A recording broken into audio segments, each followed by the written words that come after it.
y a mille et une manières dont nous cherchons à satisfaire le vide profond qui est en nous, car l'être humain est un puits vide qui a constamment besoin d'être rempli de délices. Quel est le délice véritable, profond et agréable qui peut satisfaire nos âmes malades? C'est Jésus le Christ, la parole de Dieu manifestée en chair.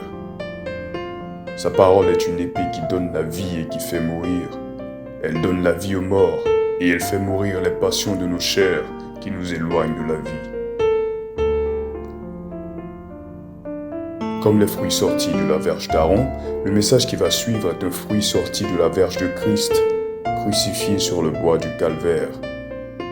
Attentifs soyons et que toute la gloire soit à Jésus-Christ par le sang duquel nous échappons à l'enfer.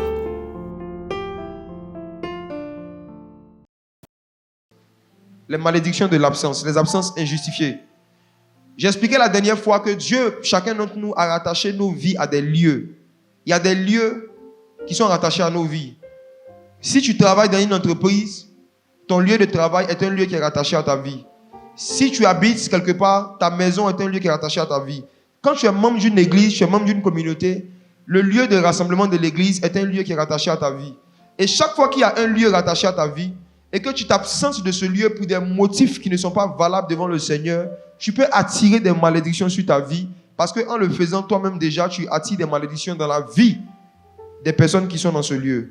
En quel sens? En fait, les absences injustifiées dans tous les domaines au sein d'un groupe que Dieu a rattaché à ta vie peuvent engendrer des malédictions dans la vie du groupe ou des malédictions dans ta propre vie. Je vais expliquer cela. Mais je reprends pour ceux qui notent. Les absences injustifiées dans tous les domaines au sein d'un groupe que Dieu a rattaché à notre vie peuvent engendrer des malédictions dans le groupe ou emmener des malédictions dans notre propre vie. Pourquoi? Parce que chaque fois que Dieu te fait la grâce d'appartenir à une famille, à une entreprise, à une organisation, à une église, tu deviens un membre d'un corps. Et chaque fois qu'un membre d'un corps n'est pas présent où il doit être, il handicape tout le corps. Il handicape le corps. Et je vous pose la question, est-ce qu'un handicap, c'est une bénédiction à la base? Je ne parle pas de ceux qui sont nés avec un handicap. Imaginez-vous, comme j'ai dit le dimanche passé, tu vas bien, tu vas dormir, et tu te réveilles le matin, ton bras droit n'est pas là. Ton bras droit est absent. Tu cherches ton bras pour prendre ton téléphone. Et puis ton bras n'est pas là. Est-ce que le fait de se réveiller un matin et puis de voir qu'un membre de son corps a disparu, est-ce que c'est une bénédiction ou une malédiction? C'est une malédiction. Malédiction. Chaque fois que tu t'absentes, alors que tu es membre d'un corps et que tu t'absentes de ce corps sans raison légitime, tu es en train d'handicaper le corps. Donc il y a une malédiction sans le vouloir que tu apportes. Il y a un poids que ta simple présence, il y a un rôle que ta simple présence envoie dans le corps. Et le fait que tu es absent, ça va faire que ce poids va peser sur d'autres membres du corps. Et ce n'est pas une bénédiction pour eux. Une malédiction pour nous-mêmes aussi, dans quel sens? Prenez, par exemple, n'importe quel organe du corps, coupez-le, peut-être le pied. Si vous coupez le pied et que vous l'isolez du corps, qu'est-ce qui va arriver au pied un jour après? Il meurt. Le membre aussi qui se détache du corps, sans raison valable devant le Seigneur, il va mourir aussi. Donc, lui-même, son éloignement injustifié du corps, son absence injustifiée du corps, va provoquer une mort dans sa propre vie. Hier, je parlais avec la prophétesse Nadège, qui est responsable de notre communauté au niveau de Montréal. Elle me disait qu'ils n'ont plus de place dans l'église, dans la salle de l'église. Elle me demandait quoi faire. Elle dit qu'ils n'ont plus de place. Les gens viennent de plus en plus nombreux, surtout après un dernier programme en décembre, une veillée qu'elle a organisée avec le docteur O'Neill. O'Neill était allé au Canada, ils ont fait un programme à Montréal, c'était terrible. Le Seigneur a opéré tellement de miracles. Elle me parlait par exemple d'une femme qui avait une fausse grossesse. Vous voyez les grossesses où ton ventre pousse? Tu as tous les symptômes d'une femme enceinte, mais on regarde, comment on dit ça? On fait les examens, l'échographie, on ne trouve rien. Mais tu as tous les symptômes d'une femme enceinte, ton ventre même est comme celui d'une femme enceinte, et tu n'as pas tes menstrues pendant 9 mois, 8 mois, 7 mois. Il y a quelqu'un au Canada qui avait ce problème-là. Elle a prié pour la dame, elle lui a dit dans moins d'une semaine, ton ventre va rétrécir, le sang va revenir. 3 jours après, paf, le ventre a rétréci, le sang est venu. Toute la famille de la famille sont venus à l'église. Donc, elle était en train de m'expliquer les miracles qu'ils sont en train de vivre là-bas. Et elle me disait, elle me demandait quoi faire. Et on a commencé à parler de l'assiduité, de la constance. Et elle dit qu'elle trouve que nous, ici en Côte d'Ivoire, notre façon d'aborder l'importance d'être présent est trop léger. Que eux, ce qu'ils enseignent là-bas, c'est que ne pas venir à l'église, c'est la sorcellerie. J'ai dit, hé. Elle dit, oui. Elle dit, là-bas, là, elle dit à tout que nous, on est trop tendres. Elle dit, eux, ils disent, les chrétiens qui ne viennent pas à l'église, ils pratiquent la sorcellerie.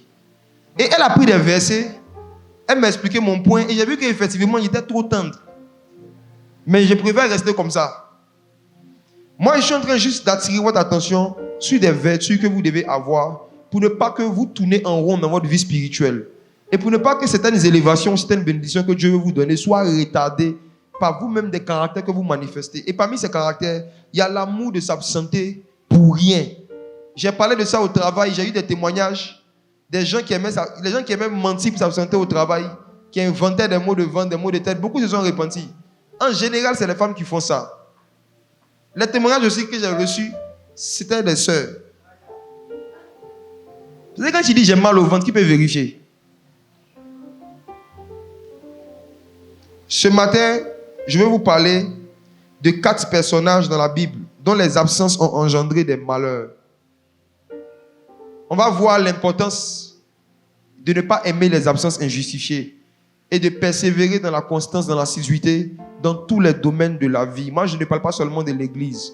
C'est vrai que pour l'église, c'est important, mais je dis dans tous les domaines de la vie. Et je crois même que les vertus, lorsqu'on les a vraiment, on les manifeste d'abord dehors devant les païens, avant de parler même dans l'église.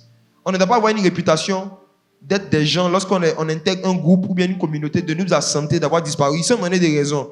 Et puis on ne nous voit plus. C'est un mauvais caractère. C'est un mauvais caractère. Il y a des personnes ici qui ont travaillé dans des entreprises. Même si tu veux t'absenter un seul jour, tu vas envoyer un message, informer, justifier. Mais ces mêmes personnes, lorsqu'ils sont dans des groupes chrétiens, dans des églises et dans des organisations chrétiennes, ils se permettent de s'absenter sans donner les raisons. C'est un mépris envers Dieu et envers les choses de Dieu. Si tu ne peux pas t'absenter de ton entreprise sans informer que tu seras absent, et que tu te permets de t'absenter d'une organisation de l'entreprise de Dieu, où tu sais que souvent même tu as des responsabilités, sans informer ou sans donner les raisons, c'est un mépris pour Dieu. C'est par respect et par honneur pour tes patrons et pour l'entreprise que tu prends le temps de les informer. Et c'est par mépris pour les conducteurs dans la foi que tu ne juges pas utile de les informer. Et tout ça, ce sont des caractères que Dieu regarde. Tu peux prier 40 jours, jeûner 40 jours, et tu vas voir que spirituellement, tu n'avances pas. Parce que Dieu n'élève pas les prières, il élève les gens vertueux. 5 personnages dont les absences ont causé des malheurs. Le premier en chef, vous le connaissez, Adam. Le révérend Adam. Dans l'histoire de Genèse, du serpent qui est venu séduire Ève, ce que nous ne remarquons pas souvent, c'est que le serpent a pu avoir une conversation avec Ève parce que Adam était absent.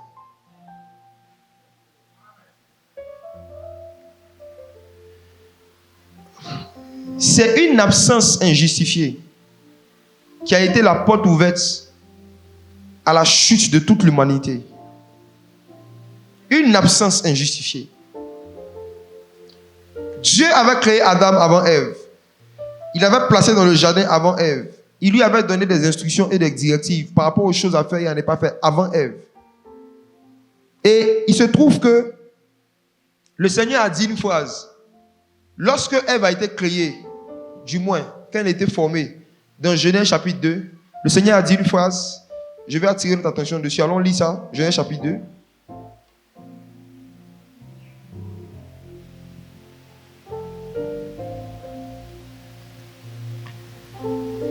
Regardez quelque chose. On connaît le verset 23. Oui, Adam s'est levé. Lorsqu'il a vu, il dit, waouh, voici cette fois celle qui est os de mes os, celle de ma chair. On l'appellera femme parce qu'elle a été prise de l'homme. Maintenant, le verset 24. Regardez ce qu'Adam a dit. Tu peux lire? C'est pourquoi l'homme quittera son père et sa mère et s'attachera à sa femme et ils deviendront une seule chair. Je vous pose 2 questions. La première, au moment où Adam a prononcé cette phrase, est-ce qu'il avait une mère? Non. Donc de quoi il parlait? Je repose ma question. Au moment où Adam dit, l'homme quittera son père et sa mère, est-ce qu'il avait un père physique et une mère physique lui-même? Non. Donc, expliquez-moi comment il a pratiqué ce verset lui-même. Adam ne veut pas dire quelque chose qu'il n'a pas fait. Il rencontre Ève et puis il dit, os de mes os, chair de ma chair. C'est pourquoi l'homme quittera. L'homme, si vous regardez dans l'hébreu, c'est ça, c'est lui. Adam quittera son père et sa mère et il s'attachera à sa femme. Et les deux vont devenir une seule chair. Le une seule chair, ça passe d'un niveau de présence et de constance dans la vie de quelqu'un. L'homme quittera son père et sa mère et il va devenir présent dans la vie de sa femme. Dans tous les domaines de sa vie, on va pouvoir voir sa marque, sa présence. Maintenant, expliquez-moi, comment est-ce qu'il a quitté son père et sa mère? Qui a un élément de réponse? Qui veut essayer?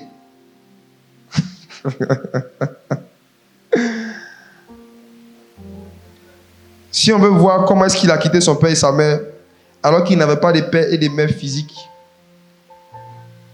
on est obligé de regarder dans l'hébreu. Le mot qui était traduit par père, c'est Hab. C'est ce mot-là qui est aussi dit souvent Abba. Quand vous lisez au Romains où l'apôtre Paul dit, on a reçu l'Esprit de Dieu et par l'Esprit nous pouvons dire Abba, c'est-à-dire père, c'est-à-dire papa. L'homme quittera Abba et il s'attachera à sa femme. Première chose.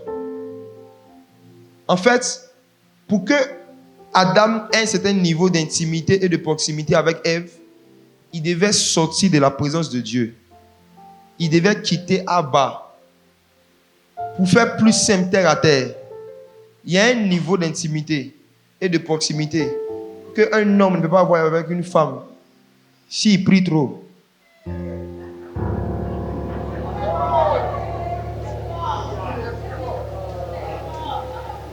Je rembobine. Tu ne peux pas t'attacher si tu n'as pas quitté.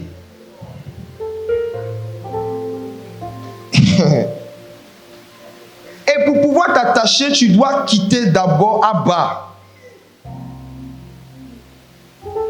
Il y a des frères qui se sont mariés, mais qui n'ont pas de temps pour s'attacher. Parce qu'ils sont toujours en jeûne et en prière.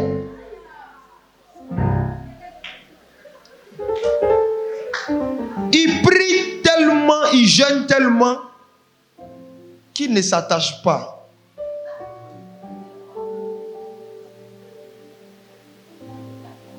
Supposons que tu étais un célibataire, tu priais chaque soir de 20h à minuit, chaque soir. Tu commences à avoir des sentiments pour une soeur qui travaille en journée et qui est disponible chaque soir à partir de 19h. Tu ne peux pas t'attacher à elle si tu ne quittes pas un peu tes 4 heures de Abba. Tu dois diminuer ou bien réajuster. Tu ne peux pas rester dans tes prières de 20h à minuit et puis développer un certain niveau de présence dans la vie d'une femme. Tu ne peux pas. Et parle à quelqu'un.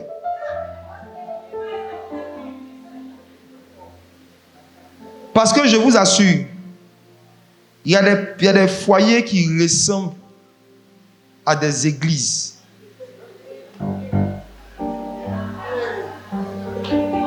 Les 24 heures de prière non-stop, nous on va organiser aujourd'hui. Il y en a qui vivent dedans. Et quand c'est comme ça, ils sont absents, sexuellement parlant, émotionnellement parlant. Ils sont absents, quoi qu'ils soient là. Corrigez ça. L'homme quittera Abba et il s'attachera un peu. C'est parce que Jésus savait qu'il voulait passer toute sa vie à prier qu'il ne s'est pas marié.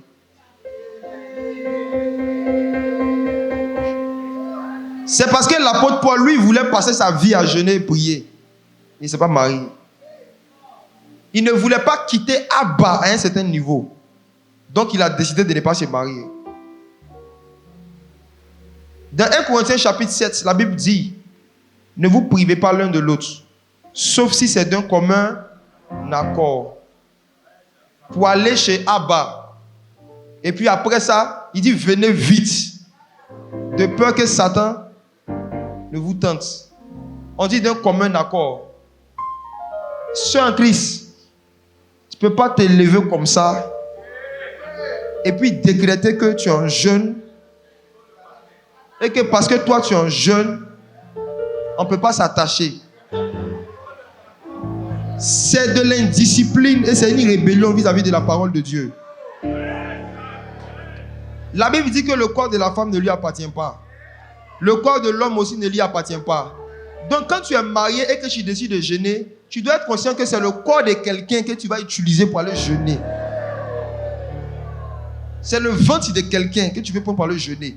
Donc il y a un minimum d'informations quand même que tu dois donner à la personne. Il faut qu'il sache que tu es un jeune. Il y a des femmes qui sont mariées avec des inconvertis. Le Seigneur m'a dit de parler de ça. Vous allez les endurcir encore davantage par rapport à l'évangile et à la parole.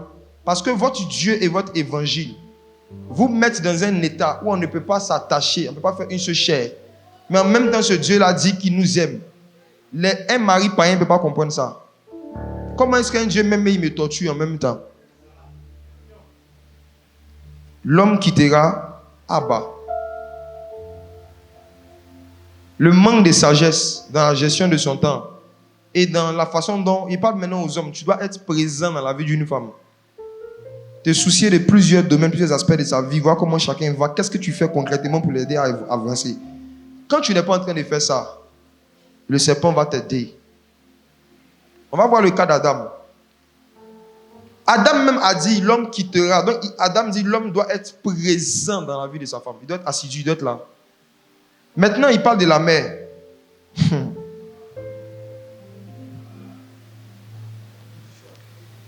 Il y a quelque chose qui est bizarre dans l'hébreu. Est-ce que vous savez que le mot qui a été traduit par mère, ça signifie Déborah? Prenez les dictionnaires bibliques, vérifiez.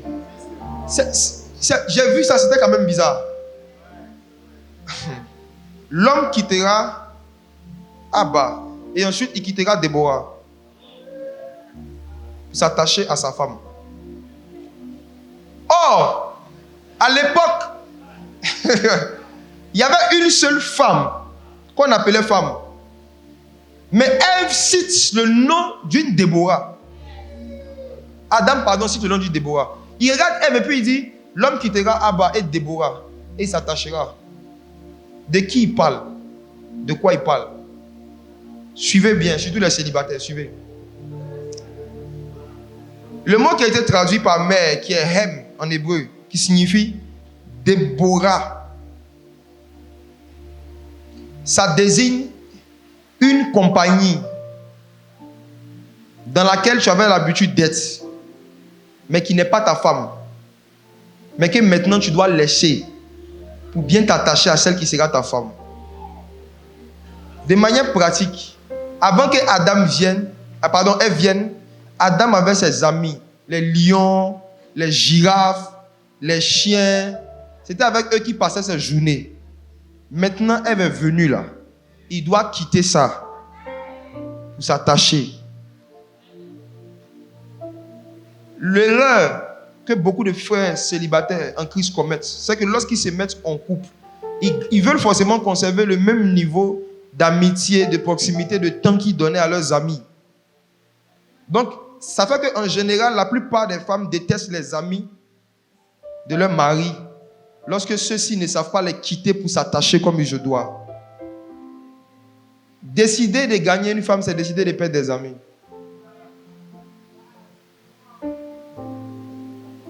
Il y a un niveau d'assiduité et de conscience que tu ne pourras pas avoir en termes de communication. Avec la personne que tu dois épouser, si tu ne diminues pas ta communication avec Déborah, qui est l'image d'une compagnie animale.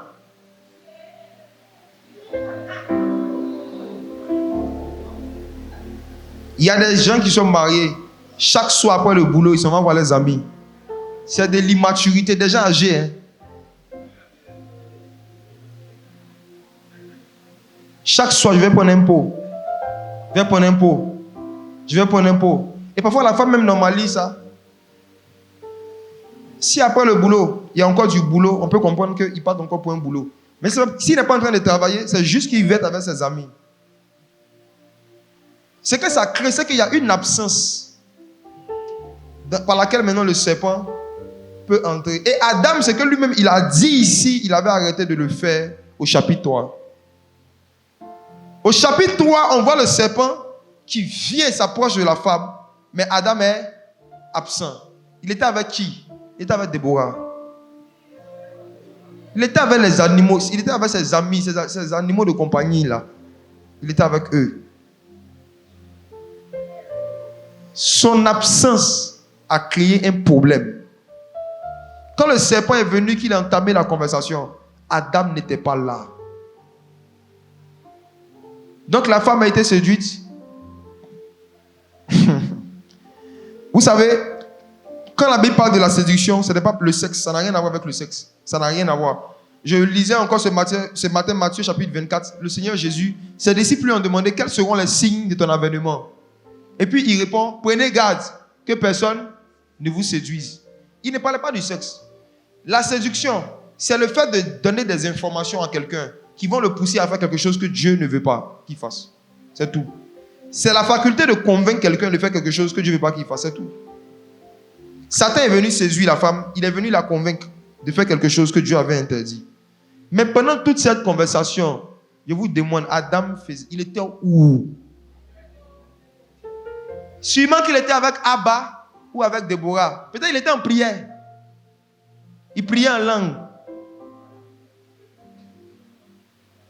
Peut-être qu'il était en retraite.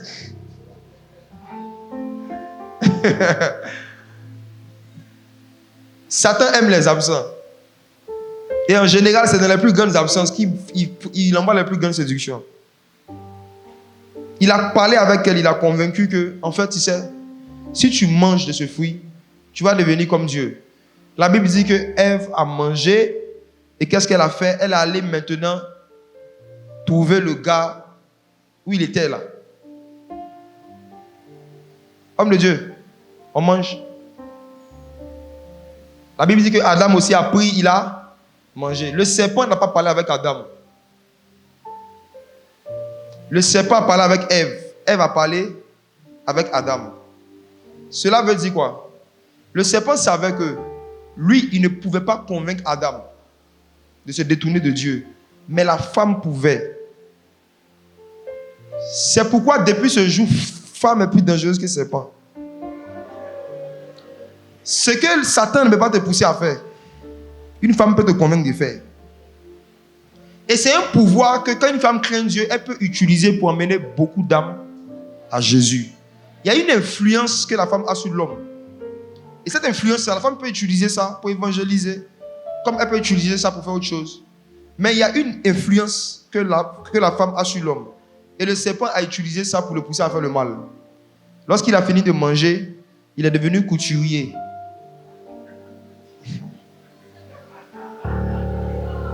Chaque nouvelle désobéissance nous apprend un nouveau métier.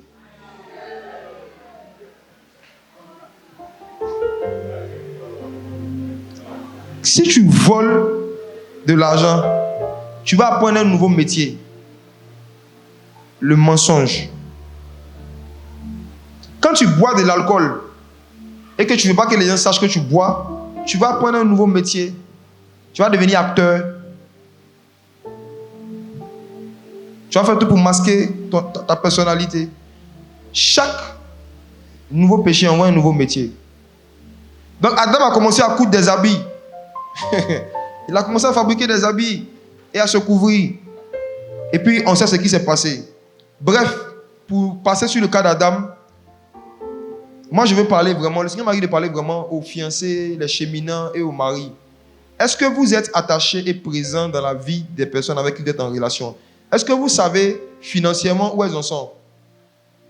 Professionnellement où elles en sont? Spirituellement où elles en sont? Est-ce qu'elles sont en train d'évoluer? Est-ce qu'elles sont en train de progresser? Vous qui êtes en cheminement avec les soeurs là, vos seuls sujets de conversation, ta journée s'est bien passée? Tu as mangé quoi? Tu fais quoi? C'est trop enfantin. Vous n'êtes pas au CM2.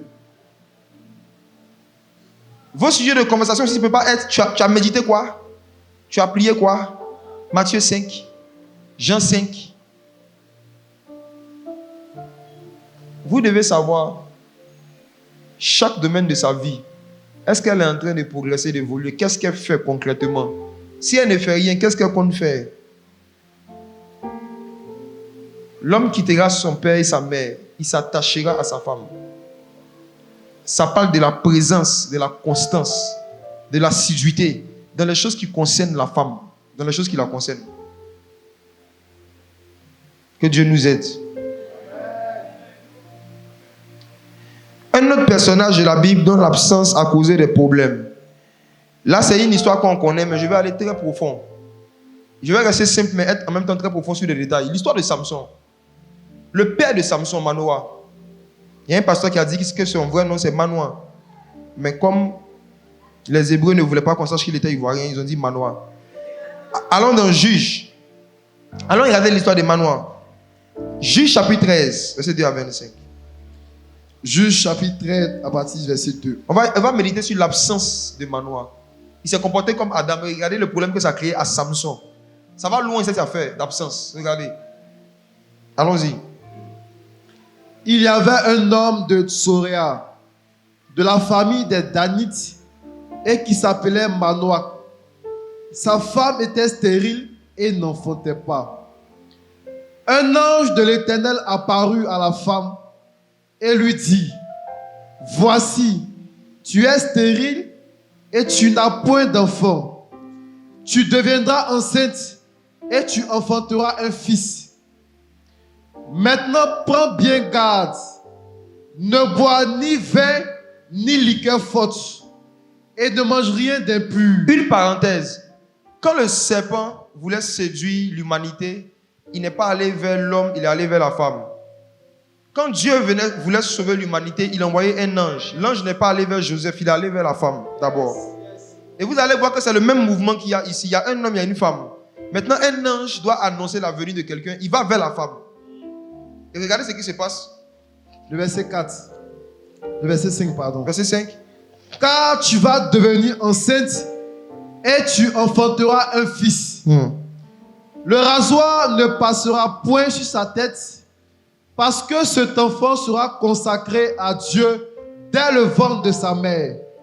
Et ce sera lui qui commencera à délivrer Israël de la main des Philistins. Regardez, je vais attirer votre attention sur des détails que l'ange a donnés. La première fois où il est apparu, Manoah était absent. Et quand il est venu une deuxième fois, il y a des détails qu'il n'a pas donnés. Vous allez comprendre comment est-ce que s'absenter d'un endroit où il y a une manifestation de Dieu peut faire que même si tu regardes la rediffusion, il y a des détails que tu ne vas pas voir.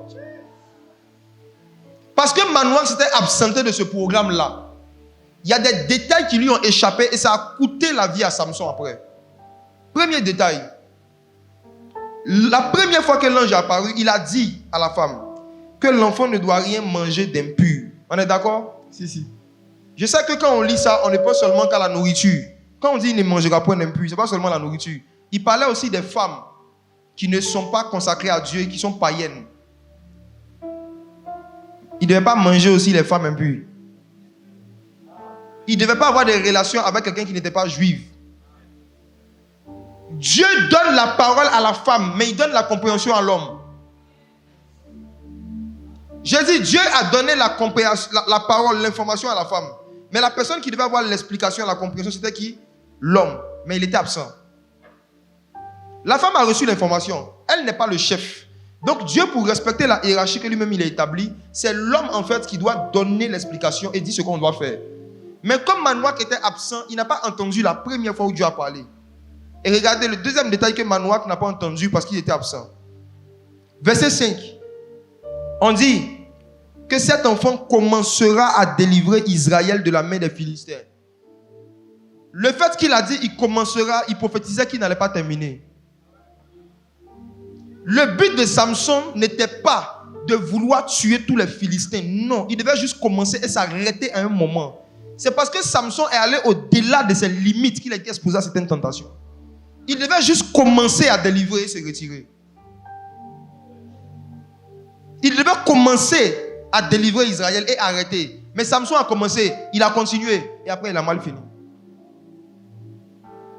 C'est comme si on dit à quelqu'un ici, il y a le culte aujourd'hui, tu dois commencer la prière. Tu commenceras le culte. Il doit comprendre qu'il ne doit pas garder le micro de 9h à midi. S'il dépasse 9h, il dépasse 10h, il est en train d'aller au-delà de ses limites, il est dans la désobéissance. Mais qui devait donner tous ces détails à Samson? C'était son papa. Mais il était absent. Il y a des malheurs que certains de tes enfants peuvent vivre parce que tu étais absent. Le jour où Dieu était en train de donner certaines informations à l'église qui allaient servir à ta postérité. Parce qu'il y a des choses que tu ne savais pas, qu'il y a des choses que tu ne sais pas. Tu vas faire des mauvais choix. Tu vas laisser tes enfants faire certaines erreurs. Mais pourquoi tu ne sais pas? Parce que le jour où Dieu donnait la connaissance, tu t'es absenté. C'est dangereux, les absences injustifiées, c'est dangereux. Regardez la suite. Verset 6, il commencera à délivrer. Verset 6. La femme alla dire à son mari, un homme de Dieu est venu vers moi. Il avait l'aspect d'un ange de Dieu, un aspect redoutable. Je ne lui ai pas demandé d'où il était et il ne m'a pas fait connaître son nom. Regardez encore comment est-ce que l'absence est dangereuse. La femme dit, un homme de Dieu est venu vers moi, mais il avait l'aspect. Donc elle a vu une double personnalité.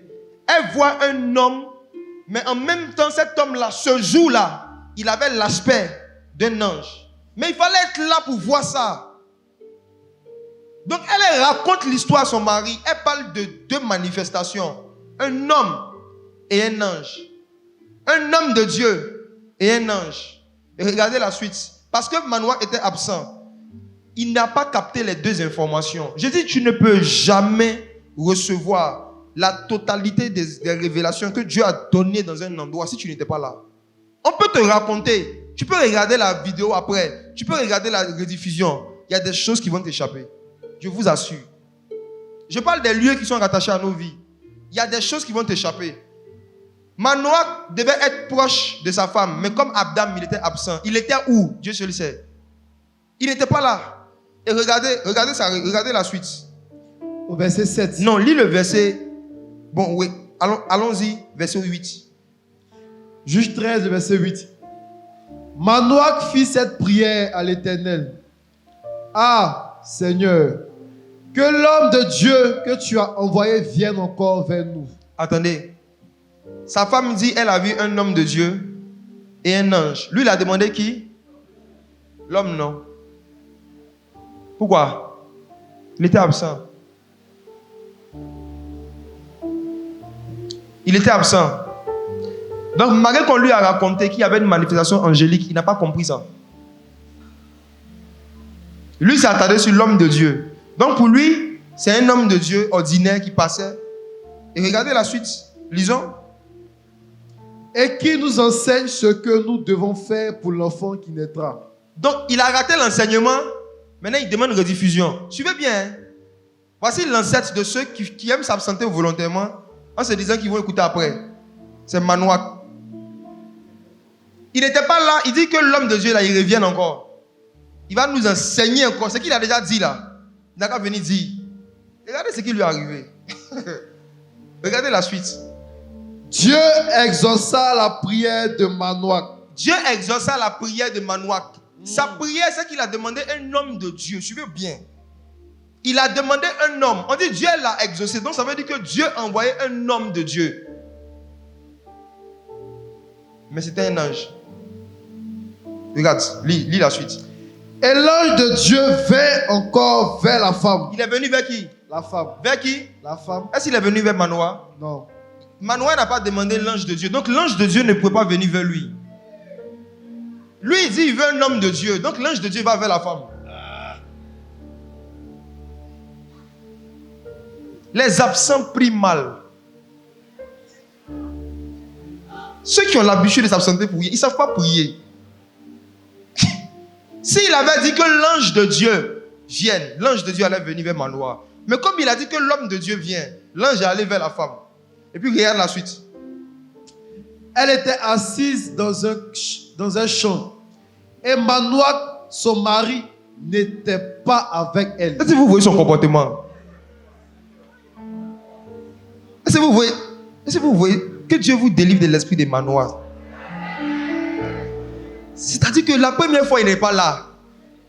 On lui raconte. Il dit, hé, s'il pouvait venir, le gars vient encore, on dit, il n'était pas encore avec sa femme. Il était où? Demande à ton voisin, tu étais où dimanche passé? Il était où? C'était un vieux distrait.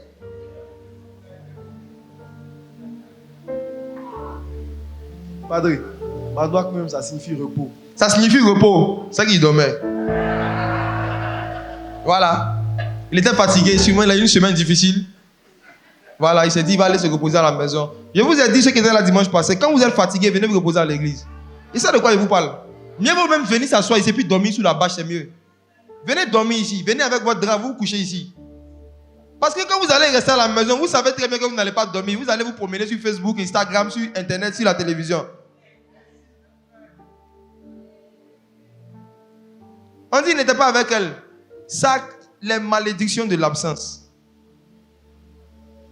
Lui-même, il a prié pour quel sujet? Il dit on a besoin qu'on nous enseigne ce qu'on doit faire pour l'enfant. Pour que l'enfant puisse accomplir sa destinée. Pour qu'il puisse bien faire les choses. Mais il n'est jamais là. 2 fois, on dit qu'il n'était pas avec elle. Manoir. Allons-y. Verset 10. Elle courut promptement donner cette nouvelle à son mari. Elle lui dit, voici l'homme qui était venu l'autre jour vers moi m'est apparu. Elle aussi, elle est mauvaise. Hein? Qui est venu vers elle au verset 9? Un ange. Mais quand elle va voir son mari, elle dit qui est venu? Un homme. Elle a fait exprès.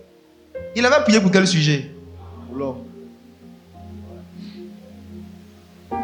Vous allez voir que dans l'histoire qu'on va avancer, la Bible dit que Manoah, il ne savait pas que c'était un ange. Elle savait. On dit lui, il ne savait pas. Parce qu'il ne savait pas que c'était un ange, il a fait des bêtises. Les absents, il y a un discernement des identités qu'ils n'ont pas. Ils pensent que tout le monde est la même chose. Sa femme aussi fait exprès, elle dit l'homme est là. Regarde la suite. Verset 11. Manoah se leva, suivit sa femme. Suivit sa femme, c'est pas normal. Normalement, c'est la femme qui doit suivre l'homme. Vous les frères qui êtes mariés, vos femmes prient plus que vous là. C'est elle qui va prier et puis vous la suivez. Ayez honte et humiliez-vous devant Dieu. Commencez 24 heures de prière là aujourd'hui un peu. Ce n'est pas normal que la femme prie plus que le mari dans le mariage. Ce n'est pas normal. Le chef est censé être celui qui montre l'exemple et le modèle dans tous les domaines. Sa vie de prière, c'est ça que la famille doit suivre. Il doit être un modèle, il doit donner envie aux gens de prier. C'est lui qui doit être l'inspiration. Il doit pouvoir regarder le chef et puis dire que non, moi je veux prier comme lui, je veux devenir comme lui. Mais voici, quand quelqu'un a l'habitude de s'absenter pour rien, il suit sa femme. C'est malheureux, hein? Il y a une note qui est inversée. Il suit sa femme. C'est qu'elle va lui dire, c'est ça qu'il fait. Mais en même temps, il est le chef. Allons-y. Et sa femme alla vers l'homme et lui dit, est-ce toi qui as parlé à cette femme? Il répondit, c'est moi. Verset 12. Manoah dit, maintenant, si ta parole s'accomplit, que faudra-t-il observer à l'égard de l'enfant et qui aura-t-il à faire? L'ange Il dit, bon, vas-y, allons-y. Lisons d'abord, puis je vais expliquer après. L'ange de l'Éternel répondit à Manoah, la femme s'abstiendra de tout ce que je lui ai dit. Et puis il répète. Elle ne goûtera d'aucun produit de la vigne. Elle ne boira ni vin, ni liqueur forte. Et elle ne mangera rien d'impur. Elle observera tout ce que je lui ai prescrit. Manoah dit à l'ange de l'Éternel, permets-nous de te retenir et de t'apprêter un chevreau. Regardez la réponse de l'ange. Les anges n'aiment pas les offrandes des gens absents. Regarde le verset 16. L'ange de l'Éternel répondit à Manoah, quand tu me retiendrais, je ne mangerai pas de ton mets. Voilà. Mais si tu veux faire un holocauste, tu l'offriras à l'Éternel. Manoach ne savait point que ce fut un ange de l'Éternel. J'ai dit que depuis là, jusqu'à la fin de l'histoire, on dit qu'il ne savait pas que c'était un ange de l'Éternel. Il ne savait pas. J'ai connu quelqu'un dans un pays quelque part qui ne va jamais à l'église. Mais quand il a un problème, il appelle les hommes de Dieu pour venir manger chez lui. Et puis pour venir prier. Il y a des gens comme ça.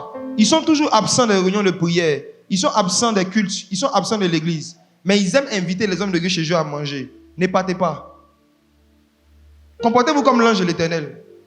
L'année dernière, on m'a appelé d'un pays quelque part, un monsieur, un ministre, d'un pays. On dit on doit aller chez lui. Il dit de venir prier pour lui parce qu'on devait faire un remaniement ministériel. Et qu'il voulait que moi et puis quelqu'un d'autre en aille prier chez lui. Première question, il a demandé, il est dans quelle église? On dit non, que lui, en fait, il va pas. On dit lui, il prie à la maison, quoi. Je me suis renseigné, est-ce que c'est quelqu'un qui est assidu, qui est constant dans une église locale? On dit non. Je dis, je ne vais pas là-bas. Je ne vais pas là-bas. Vous savez, on est dans une génération où les gens sont en train de plus en plus de perdre la notion de l'honneur et du respect qu'on doit accorder à ceux qui dirigent dans le Seigneur. La Bible dit dans 1 Timothée chapitre 5 que ceux qui dirigent bien soient jugés dignes d'un double honneur. Et quelqu'un qui est jugé digne d'un double honneur, et lui qui fait l'effort d'être régulièrement présent dans un endroit, et toi tu fais l'effort de ne pas être là, tu le déshonores, et tu veux qu'il t'honore en venant chez toi spécialement à la maison. Faites attention à ça. L'ange de l'Éternel a dit à Manoach, il dit si tu veux, il faut préparer viande de bouche. Je ne mange pas. Si tu as quelque chose à donner, il faut aller donner ça à Dieu. Pourquoi il a réagi comme ça? Parce que Manoach n'avait pas une vertu qu'on appelle quoi? L'assiduité, la constance. Vous allez remarquer que Jésus était suivi par des milliers de personnes. Un jour, il passait et c'est seulement Zachée. Il a dit, je viens manger chez toi aujourd'hui. Pourquoi? Parce que Zachée a été là, il a été constant, il est resté sur un arbre pendant longtemps. Pour récompenser son assiduité, sa constance sur l'arbre. Jésus dit, je mange chez toi. Regardez, Manoach ne savait pas que c'était un ange de l'Éternel. Et regardez encore son comportement au verset 17. Donc il pense que c'est un homme normal. Et regardez ce que Manoach dit à un homme normal. Lis s'il te plaît, c'est choquant. Juge 13, verset 17. Et Manoach dit à l'ange de l'Éternel, quel est ton nom? Afin que nous te rendions gloire quand ta parole s'accomplira. Est-ce qu'on rend gloire à un homme de Dieu? Non. Donc il le prend pour un homme, mais il veut le glorifier. Les gens qui ont l'habitude d'être régulièrement absents sont très idolâtres des hommes de Dieu. Ils aiment rendre gloire aux hommes de Dieu. Ils aiment rendre gloire aux prophètes. Ils cherchent des gens à qui ils vont rendre gloire. L'assiduité a provoqué l'idolâtrie. Un problème appelle un autre problème. Il dit, tu es un homme de Dieu, donne-nous ton nom. Comme ça, quand ça va s'accomplir là, on va faire ton spot. On va donner ton nom au DJ. Ils vont chanter pour toi. On va te rendre gloire. Donne-moi ton nom. Regardez la réponse de l'ange. Le verset 18. L'ange de l'Éternel lui répondit, pourquoi demandes-tu mon nom? Il est merveilleux. Manoach... Non, allons doucement. L'ange de l'Éternel lui répondit, pourquoi demandes-tu mon nom? Il est merveilleux. Il y a des merveilles qu'on ne donne pas aux absents. Il y a des révélations qu'on ne donne pas aux gens qui ne sont pas assidus. Il dit, pourquoi toi tu demandes? Il dit, pourquoi toi tu demandes ça? Si vous regardez dans la King James, ils ont traduit ça d'une autre façon. Il dit, seeing its secrets. Avec point d'interrogation. En français, c'est, pourquoi tu demandes mon nom? Tu ne vois pas que c'est secret. Regarde bien, tu vas voir que c'est un secret. Et c'est la réponse qu'il a donnée. Parce que en fait, ce personnage-là, c'était Christ. C'était Jésus. Et ce n'était pas encore le temps qu'il révèle son nom. Encore moins à un absent chronique. Et ce même mot qui était traduit par merveilleux a été repris par Ésaïe des années plus tard. Ésaïe dit lorsque le Messie va venir, on l'appellera merveilleux. Ils ont traduit ça par admirable. C'est le même mot. C'était Christ. Pourquoi tu veux connaître mon nom? Il est admirable, il est secret, il est merveilleux. C'était Christ. Et puis regardez ce qui s'est passé. Verset 19. Manoach prit le chevreau et l'offrande. Il fit un sacrifice à l'Éternel sur le rocher. Il s'opéra un prodige pendant que Manoach et sa femme regardaient. Donc ils ont pris un animal, ils l'ont égorgé et ils ont mis du feu sur un rocher. Ils n'ont pas mis un rocher, ils ont mis le rocher. Quand vous voyez ce genre de précision, quand on dit le rocher, c'est que c'est un rocher spécifique, c'était Christ. C'était Christ encore. Il y avait un rocher qui était là, même dans le désert. Quand le Seigneur suivait les enfants d'Israël, il y avait un rocher qui les suivait. C'est écrit dans 1 Corinthiens chapitre 10. Paul dit que dans le désert, là où il y a Christ, il y a un rocher qui apparaît en même temps. Le rocher des âges. Donc, comme c'était Christ, il y a un rocher qui était là. Et il a commencé à sacrifier sur le rocher. Et regardez ce qui s'est passé. Verset 20. Comme la flamme montait de dessus l'autel vers le ciel, l'ange de l'Éternel monta dans la flamme de l'autel. Waouh. À cette vue, Manoach et sa femme tombèrent la face contre terre. Verset 21. L'ange de l'Éternel n'apparut plus à Manoach et à sa femme. Alors Manoach comprit que c'était l'ange de l'Éternel. Donc depuis là, c'est quand il est parti. On dit qui a compris Manoach. Qu'est-ce qu'on a dit sa femme? Non. Elle avait compris il y a longtemps. Elle ne lui a pas dit. Je ne sais pas pourquoi elle fait ça. Quand c'est au ciel, je lui ai demandé pourquoi elle a fait ça. Parce qu'elle savait depuis le début que c'était l'ange de l'Éternel. Mais elle ne parlait pas. Elle a laissé les deux causer. Si on lui dit, va dire c'est faux. C'est possible avec son comportement là. Il n'allait pas peut-être la croire. Il a fait son expérience. Ce qui montre que c'était Christ, c'est la façon dont il est monté. Il leur a montré comment est-ce qu'il allait monter au ciel dans Actes chapitre 1.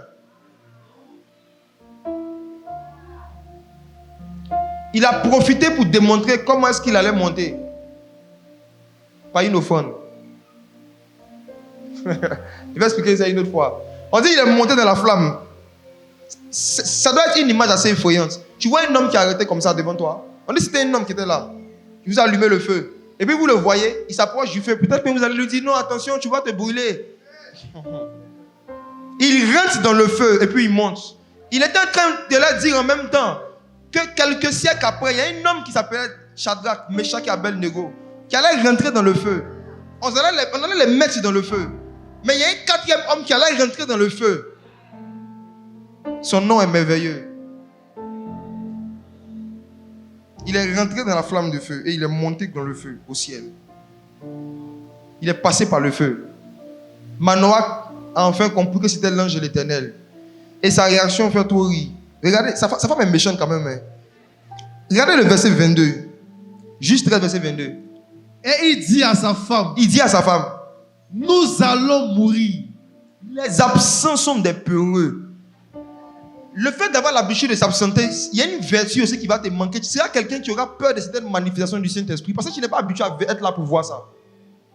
Il y a des manifestations de l'Esprit qui vont te faire peur. Et Manoach était marié à une sœur en Christ qui, elle connaissait le ministère des anges. Elle était sereine. Mais lui, il était peureux. Il dit à sa femme, c'est le garçon. Hein. C'est le garçon qui dit, on va mourir.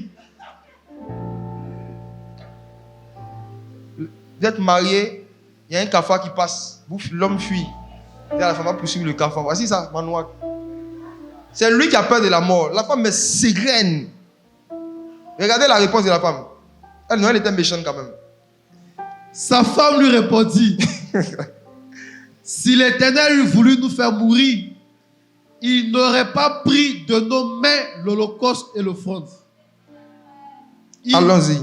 Il ne nous aurait pas fait voir tout cela et il ne nous aurait pas maintenant fait entendre pareille chose. C'est-à-dire que c'est la femme maintenant qui est en train de calmer. Elle dit, chérie, calme-toi, tu ne vas pas mourir. Et puis elle lui explique maintenant les choses spirituelles. Tu sais, si Dieu a accepté l'offrande, c'est qu'il ne veut pas te tuer. Si tu lui as demandé de venir une deuxième fois, il est venu, c'est qu'il ne veut pas te tuer. N'aie pas peur, tu ne vas pas mourir jeune, Manoach. Sois calme. Mais je vais dire, vous voyez comment est-ce qu'il y a beaucoup de caractères qui n'avaient pas. C'est parti de quoi? Manoak n'était pas là. Ayez la haine de vous absenter sans raison qui vous dépasse. Ça peut créer des problèmes. Le problème que ça a créé à Samson, des années après, Samson a vu une femme étrangère qui lui plaisait. La Bible dit qu'il est venu voir son père, pour dire à son père d'aller prendre cette femme pour lui. Et son papa l'a suivi. Lui, il suit son main. Manoak a attrapé la main de son fils. Ils sont allés chercher une go bien possédée, bien sorcière, pour faire sa dot. Et regardez les problèmes que ça crée à l'enfant. S'il était là, il se serait souvenu que l'ange de l'Éternel, pas un homme de Dieu, l'ange a dit, lui là, et puis sa mère, ils ne doivent pas manger tout ce qui est impur. Et à l'époque, quand une femme n'adorait pas Yahweh, elle était considérée comme impure. Il ne devait pas aller la manger. Mais c'est lui-même qui allait doter une femme impure pour donner à son fils. Et regardez comment il a fini. Les conséquences, les malheurs des absences injustifiées. Je prends l'avant-dernier personnage, Elimelech, mari de Naomi, Ruth chapitre 1, à partir du verset 1. Ruth chapitre 1, le verset 1. Du temps des juges, il y eut une famine dans le pays. Un homme de Bethléem, de Juda, partit avec sa femme et ses 2 fils pour faire un séjour dans le pays de Moab. On dit pour faire quoi? Un séjour. Faire quoi? Un séjour. Retenez ça. Un séjour. Ce monsieur-là, regardez comment est-ce qu'il a mis toute sa famille dans des problèmes. Parce qu'il a décidé de s'absenter sans raison justifiée d'un lieu qui était rattaché à sa destinée. Il vivait tranquillement en Israël et la Bible dit qu'il y a eu une famine à Bethléem. Vous savez, la famine, ça parle des temps difficiles qui peuvent arriver dans une entreprise, des temps difficiles qui peuvent arriver dans une église, des temps difficiles qui peuvent arriver dans un groupe. Et les gens qui ne sont pas vertueux, qui n'ont pas cette vertu qu'on appelle la constance, dès qu'il y a un problème dans un groupe, qu'est-ce qu'ils font? Ils quittent. Dès qu'il y a un problème dans une église, qu'est-ce qu'ils font? Ils partent. Dès qu'il y a un problème dans une entreprise, ils démissionnent. Et Elimelech, malheureusement, était comme ça. Il n'était pas vertueux, il n'avait pas la constance, l'assiduité. Comme il y a eu un problème à Bethléem, il a fui. Et il est parti dans le pays de Moab. Mais regardez ce qui est curieux. Bethléem signifie en hébreu quoi? La maison du pain. Il y a eu une famine dans la maison du pain. Il y a eu une famine dans la maison du pain. Je vais vous poser une question. Si vous habitez un quartier et il y a une boulangerie juste à côté de votre maison et on dit qu'il y a une pénurie de pain, le meilleur endroit pour aller attendre que le pain revienne, c'est la boulangerie ou bien c'est le terrain de basket? C'est où? On dit que le pain avait commencé à manquer sur la terre. Le meilleur endroit où il devait rester pour attendre le pain, c'était où? La maison du pain, à Bethléem. Mais parce qu'il n'est pas constant, il n'est pas vertueux, il n'était pas constant et assidu. C'est des gens qui changent de travail chaque 6 mois, chaque 5 mois. Dès qu'il y a un problème, ils démissionnent. Ils vont de relation en relation. Aujourd'hui, il est fiancé avec la soeur X. Dans 6 mois, il est avec la soeur Y. Un an après, il dit non, celle-là, elle ne me respecte pas. Après, il a la soeur Kwaku. Vous voyez, quand des gens ne sont pas constants et assidus, petite famille nette, il fuit. Et regardez ce qui est arrivé à Elimelech. Il a fui la maison du pain pour aller à Moab, qui était un pays païen. Malheureusement, au verset 3, qu'est-ce qui s'est passé? Elimelech, mari de Naomi, mourut. Et elle resta avec ses 2 fils. Lorsqu'il a quitté ce lieu qui était rattaché à sa destinée, juste parce qu'il y avait un problème, il est mort. Je sais que vous comprenez ce que ça veut dire. Je ne vais pas développer. Faites attention aux raisons pour lesquelles vous décidez de quitter une entreprise. Il y a des gens, leur vie professionnelle est morte. Ils n'ont plus jamais pu avoir un boulot avec une rémunération correcte. Parce qu'ils ont quitté certaines entreprises juste parce qu'il y avait une famine. Il y a des personnes qui n'ont plus jamais eu une relation amoureuse normale. Parce qu'ils sont sortis d'une relation juste parce qu'il y avait eu un problème qu'on pouvait régler. Il y a des personnes qui plus jamais n'ont pu être visités par le Saint-Esprit, qui n'ont plus jamais entendu la voix de Dieu et qui n'ont plus vécu certaines expériences spirituelles parce qu'ils ont quitté certaines églises pour des raisons qui n'étaient pas fondées, juste parce qu'il y avait des problèmes. Quand Elimelech est parti, Elimelech mourut. Et maintenant, lorsqu'il est mort, il a laissé 2 femmes. Et regardez ce qui se passe au verset 6. Puis, elle se leva, elle et ses belles-filles, afin de quitter le pays de Moab. Car elle apprit au pays de Moab que l'Éternel avait visité son peuple et lui avait donné du pain. Vous voyez comment les choses étaient simples? Il fallait juste patienter un peu. Finalement, Dieu a visité Bethléem. Il a donné du pain. Donc, qu'est-ce qu'ils vont faire? Ils vont quitter maintenant. Ils vont courir, ils vont revenir. Ça, c'est l'histoire de la vie chrétienne de beaucoup de chrétiens. Tu étais fâché, tu as démissionné. Maintenant, tu apprends que ça marche là-bas. Ils ont ouvert les filiales. Il y a le nouveau poste. Tu es en train de réfléchir comment tu vas envoyer une lettre pour demander si tu peux revenir. Bon, peut-être. Mais je vous exhorte vraiment à faire attention à ne pas être des gens qui partent d'un lieu juste parce qu'il y a des problèmes. Il faut être sûr que tu t'es battu, que tu as essayé d'aider les gens à régler des problèmes. Ils n'ont vraiment pas réglé les problèmes. Voici pourquoi tu as décidé de partir. Ça peut te coûter cher. Je ne vais pas faire trop de commentaires sur celui-là. Je vous donne l'histoire pour que vous lisez. Et je vais terminer maintenant le message avec les 2 absences des vierges folles. Les vierges folles. Les absences des vierges folles. On va terminer avec Matthieu chapitre 25.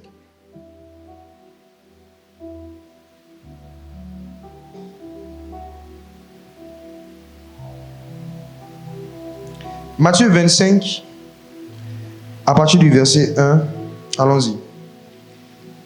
Alors le royaume des cieux sera semblable à 10 vierges qui, ayant pris leur lampe, allaient à la rencontre de l'époux. Je veux faire ressortir de cette histoire comment est-ce que le manque de constance, le manque d'assiduité, les absences injustifiées de certaines vierges ont causé du tort à l'époux, ont causé un problème, un handicap, un dysfonctionnement dans le plan initial de l'époux. L'époux, à la base, voulait 10 vierges. Pas 5. Il voulait 10. Mais parce qu'il y a 5 qui ont manifesté une folie, malheureusement, il s'est retrouvé avec 5. Sinon, il voulait 10 à la base. Et l'une des manifestations de la folie, c'est les absences injustifiées des événements importants. S'absenter des événements importants. Il y a un événement important qui s'est passé au verset 2. Regardez avec moi. Verset 2 à 3. 5 d'entre elles étaient folles. Oui. Et 5 sages. Verset 3. Les folles, en prenant leur lampe, ne prirent point l'huile avec elles. Verset 4. Mais les sages prirent avec leur lampe de l'huile dans des vases. Avant que l'époux n'arrive, il y avait un événement qui était organisé où on pouvait prendre de l'huile. Les folles ne sont pas venues. On donnait l'huile gratuitement à gogo. Les folles ne sont pas venues. Et voici une révélation puissante. Ce jour-là, l'huile était gratuite. On ne l'achetait pas. On la prenait. Quand on dit qu'elle prit de l'huile, ça veut dire qu'elles se sont servies comme elles voulaient, sans restriction, sans rien payer. Il y avait un temps où l'huile était gratuite. Mais les folles, malheureusement, se sont absentées où c'était gratuit, où c'était facile de prendre l'huile. Après, je vais expliquer ce que ça signifie. Et un autre temps est arrivé, on avait besoin d'huile, mais ce n'était plus gratuit. Il fallait maintenant payer. Regardez Matthieu chapitre 25. Matthieu 25, lisez à partir du verset 9. Bon, verset 8. Les folles dirent aux sages, donnez-nous de votre huile, car nos lampes s'éteignent. Verset 9. Les sages répondirent, non, il n'y en aura pas assez pour nous et pour vous. Allez plutôt chez ceux qui en vendent et achetez-en pour vous. Est-ce que les sages elles-mêmes elles ont acheté? Non. Elles ont pris. Mais elle dit aux folles, allez acheter. Regarde la suite. Le verset 10. Verset 10. Pendant qu'elles allaient en acheter, Pas pendant qu'elles allaient prendre. Pendant qu'elles allaient acheter, qu'est-ce qui lui est arrivé? l'époux arriva. Donc quand l'époux est arrivé, elles étaient quoi? Absentes. Je vais vous parler des deux absences des vierges folles. C'est deux types d'absences qui peuvent te faire rater l'enlèvement de l'église. C'est très sérieux. Il y a des absences qui vont coûter le ciel. Ça va coûter le ciel à certains chrétiens. Dieu a dit, comme on a lu dans Ecclésiaste la dernière fois, qu'il ne donne pas la victoire aux vaillants. Mais tout dépend des hommes pour des temps et des circonstances. Pour dire que quand il veut bénir un homme, il fixe un temps et il organise des circonstances ou encore des événements. Et tu as juste besoin d'être présent là, c'est tout. Dieu a organisé un événement qui consistait à distribuer gratuitement de l'huile à ses enfants. L'huile en question, c'était quoi? C'est l'onction. Il y avait une mesure de puissance que Dieu comptait donner à ses enfants. Il savait qu'ils allaient en avoir besoin dans les jours, dans les années qui allaient venir. Et je vous assure, les jours où Dieu compte donner les plus grandes mesures de l'huile, les plus grandes mesures de son esprit, il ne nous prévient pas à l'avance. Il y a des dimanches qui sont ordinaires. Je prends le cas de l'église locale. Il y a des dimanches qui sont ordinaires. On prie comme d'habitude, on adore Dieu, on loue comme d'habitude. Un message classique, on prie un peu, on va à la maison. Mais il y a certains dimanches, Dieu a prévu qu'aujourd'hui, je vais te donner de l'huile. Je vais te donner certaines capacités surnaturelles, je vais te donner certaines forces à certaines personnes. Et en général, Dieu ne nous prévient pas à l'avance. Parfois, celui qui le sait, peut-être, c'est celui qui dirige. Parfois, lui-même ne le sait même pas. Il commence à diriger, puis tout se gâte dans sa main. Et en ce moment, quand tu es là, tu dois juste prendre de l'huile. Tu peux prendre, c'est gratuit. Tu n'as aucun prix à payer. Tu n'as pas à jeûner. Tu n'as pas à aller prier beaucoup. Tu n'as pas à faire d'offrande, non. Ce jour-là, il y a des jours où l'onction, où c'est une dimension de l'esprit, c'est accessible juste à ceux qui sont présents. Il faut juste être là et prendre. Tu dois juste être là et tu prends.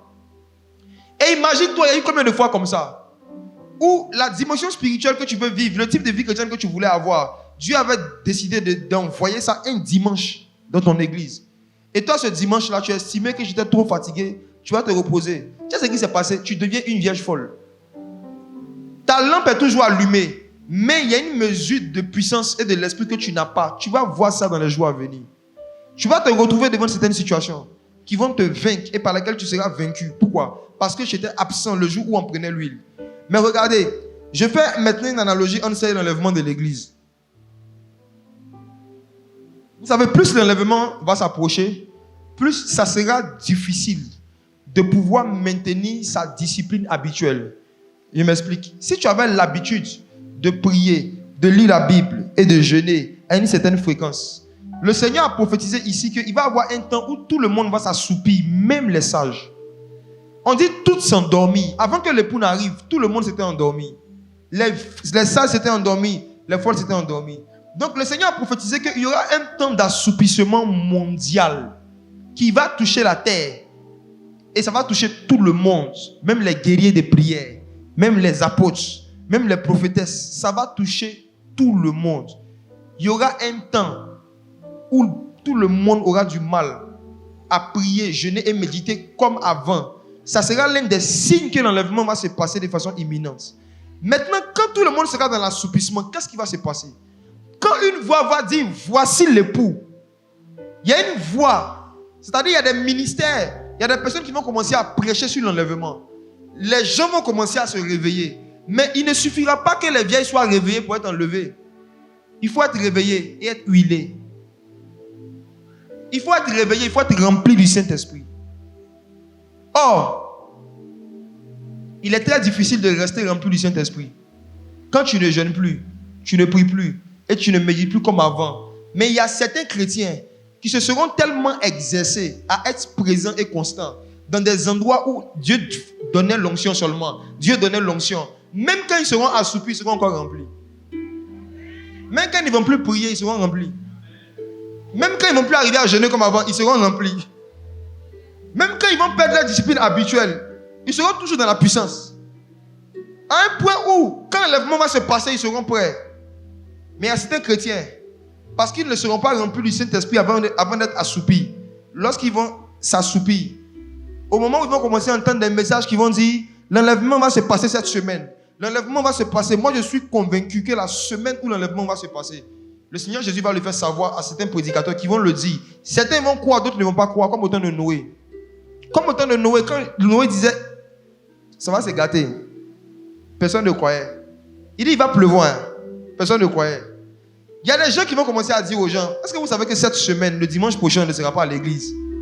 Des chrétiens vont dire, oh, on a trop entendu ça. Le Seigneur Jésus, par rapport à l'enlèvement, a dit que personne ne sait le jour ni l'heure. Il n'a pas dit que personne ne sait la semaine. Ok? Il n'a pas dit que personne ne sait la semaine.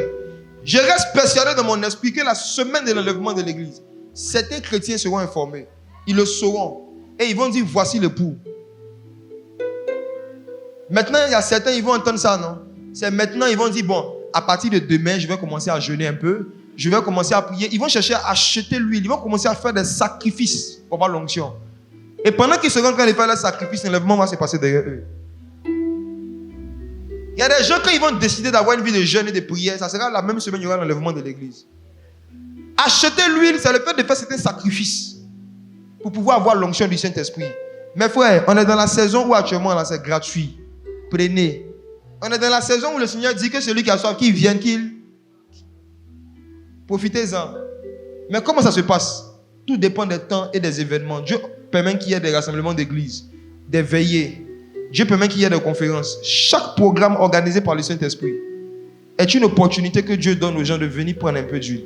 Quand je décide de t'absenter pour des raisons injustifiées, il n'y a pas de problème. Mais comme on dit en Côte d'Ivoire, après on ne pleure pas.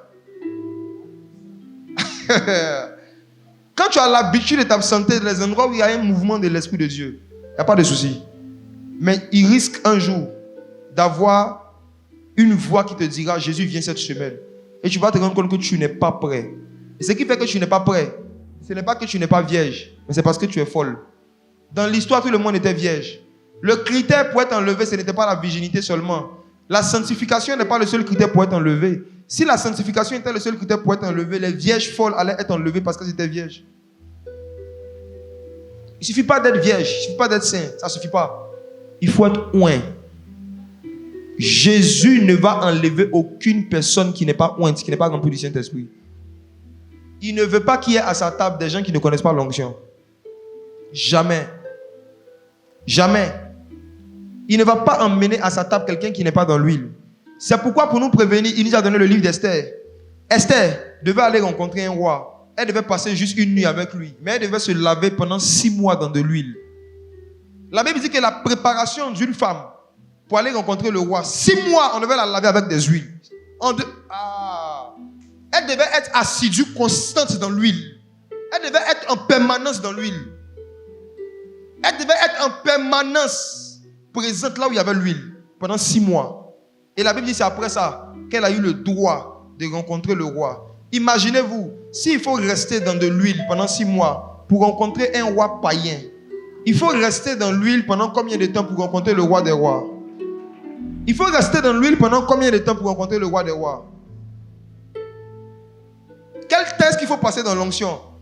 Quel test qu'il faut passer dans les endroits où il y a un mouvement de l'esprit, où il y a des manifestations de Dieu?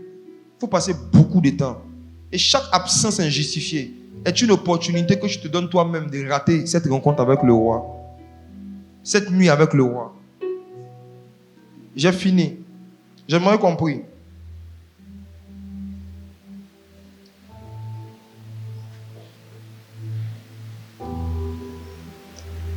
Prions pour la constance et l'assiduité. Demandons au Seigneur de nous aider à nous débarrasser de toute forme de paresse, de négligence, par rapport aux choses de Dieu, par rapport au travail, par rapport aux groupes dans lesquels nous sommes, auxquels on appartient, des organisations où nous sommes. Que nous ayons cette vertu-là. Que nous ayons la réputation d'être des gens qui ne s'absentent jamais, sauf en cas de force majeure. Que nous ayons cette vertu, que ce soit le témoignage que Dieu, les anges et les hommes rendent de nous. Que celle-là, si elle n'est pas là, c'est qu'elle a un problème grave. Celui-là, s'il n'est pas là, c'est qu'il a un problème grave, parce qu'il est là. Afin qu'on reste toujours dans l'huile et qu'on soit préparé pour les noces de l'agneau. Afin qu'on reste toujours là, où il y aura des visitations angéliques, où Dieu va donner des instructions par rapport à notre postérité. que Dieu nous donne ce cœur d'être des gens qui aiment être présents. C'est une séduction de Satan que de convaincre des croyants de ne pas être dans une communauté. La Bible dit qu'il est bon et qu'il est agréable pour des frères de demeurer ensemble. C'est là que Dieu déverse la bénédiction, la vie pour l'éternité. C'est comme l'huile qui descend sur la barbe d'Aaron. Ça veut dire quoi? Il y a un niveau d'huile qui ne descend pas seul sur les individus. Il y a un niveau d'huile, il y a un type d'huile que Dieu fait descendre seulement quand des frères demeurent ensemble. Il y a un niveau de puissance dans lequel on ne peut pas rester et opérer. Lorsqu'on a l'habitude de s'absenter de l'assemblée, c'est comme l'huile. On a besoin de cette huile ce matin. Je désire connaître Jésus.